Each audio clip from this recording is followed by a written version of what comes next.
So talking about hyperventilation then, mouth and nose. I don't know about you. This is one of the most common questions I get asked on stuff. What's the relationship between mouth and diabetes? Is there one? And could you break that down for us a little bit? Or mouth and stress, however you think. Sure. Yeah.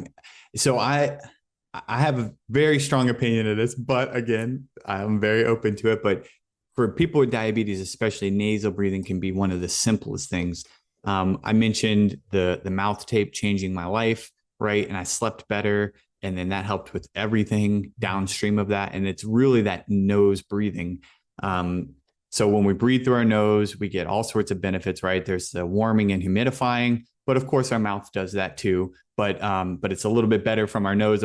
Supposedly, I don't know how much rigorous science has ever debated that, but our nose does the warming and humidifying, but we get nitric oxide. And that's the real 100% difference between the nose and the mouth, is getting more nitric oxide. So our paranasal sinuses are continuously producing nitric oxide. When you inhale through your nose, you bring that down into your lungs, and this opens up the blood vessels, and it allows, the blood in your lungs to be redistributed so that you get better uptake, better matching of the air in the blood, more oxygen in the blood.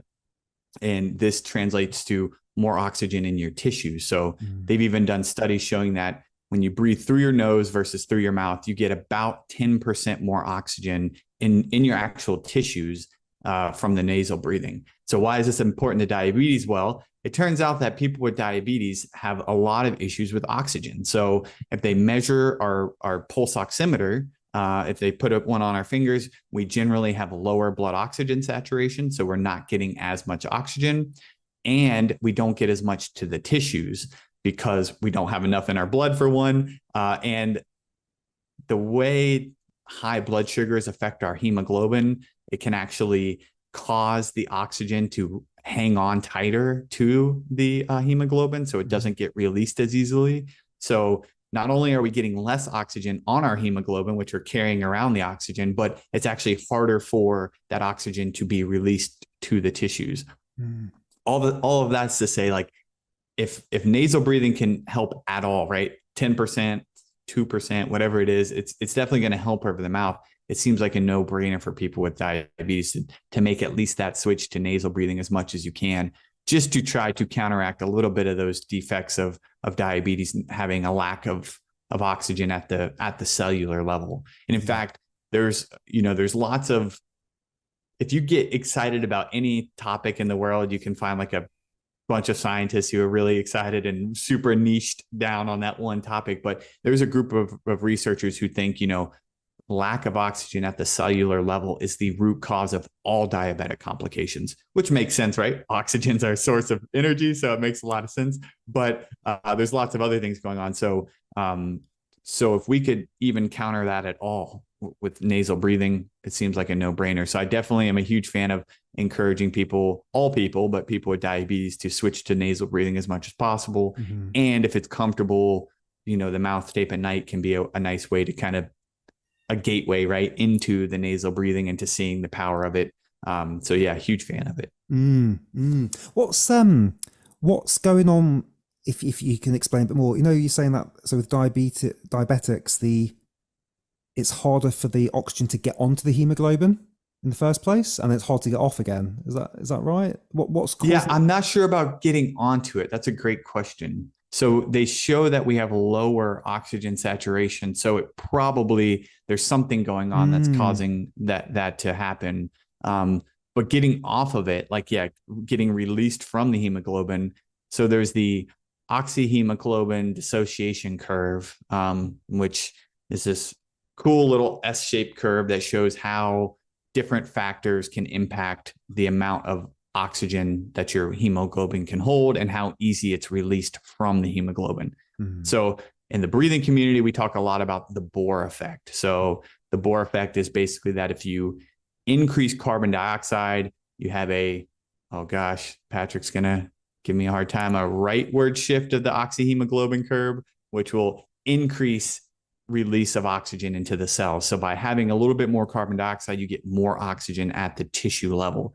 Well, when blood sugar is high, it does something to slightly shift it to the left. So it actually shifts it to hold more oxygen. It's some sort of damaging effect of the sugar. I don't know exactly how it does it. I don't know if like the sugar replaces some of the, some of the attachment sites. Probably not. I'm not quite 100%, but I know that it does shift it slightly to the left, meaning that it's making it oxygen less available to the tissues. So yeah, pretty crazy. There's another, I'll stop there because the other part of it, there's another molecule going on there, but I don't know it fully. But if you get really, really high blood sugar, like super high, it can throw things off even crazier when you go into like what we call diabetic ketoacidosis. But that's for another day. So does that mean then that let's just talk about it without numbers, but like an average non-diabetic person needs a normal level of CO2 to help that oxygen release, lower the bond or the affinity, I think they call it.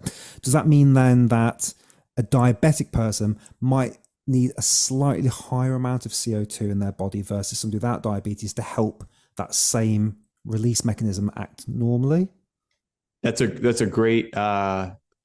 I would, it makes common sense to me, but when you get into like the blood and all that, who knows, little changes can shift things so weird. But so I wouldn't want to say with certainty, but that's how I kind of interpreted it in my own life. So I thought, oh, when I do these slower breathing and these reduced breathing techniques where I'm increasing CO2, in my head, I'm thinking this is even more beneficial because of exactly what you just stated. Like my hemoglobin's really holding on tight. It doesn't want to let go of that oxygen. So I'm giving it an extra nudge with a little bit more CO2. And if anything, it's just more justification to do it, to try these more reduced breathing techniques that help us utilize this Bohr effect. So even if it doesn't necessarily work 100% like one for one that way, it seems like a no-brainer just to do it, to at least get the adequate amount of CO2 to help the oxygen be released.